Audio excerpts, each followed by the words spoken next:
আসুন আমরা একটা হাদিস জেনে নিই। একদিন হুজুরে পাক সাল্লাল্লাহু আলাইহি সাল্লাম তার সাহাবীগণদের একটা প্রশ্ন করলেন।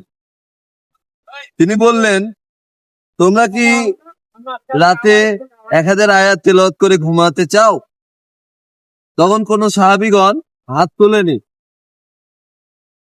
হুজুরে পাক সাল্লাল্লাহু আলাইহি সাল্লাম আবার বললেন, তোমরা কি রাতে সূরা তাকাসুর পড়ে ঘুমাতে চাও?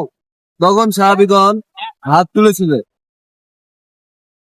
তখন রাসূলুল্লাহ সাল্লাল্লাহু আলাইহি সাল্লাম বললেন, সূরা তাকাসুরের এমন ফজিলত যে আল্লাহ সুবহানাহু ওয়া তাআলা যে ব্যক্তি সূরা তাকাসুর পড়ে রাতে ঘুমাবে, আল্লাহ সুবহানাহু ওয়া তাআলা তার আমলনামায় 1000 আয়াত তেলাওয়াত করার সওয়াব লিখে দেন।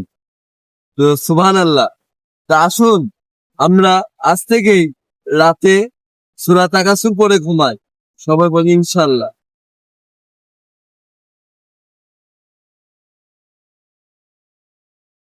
নেন ভাই।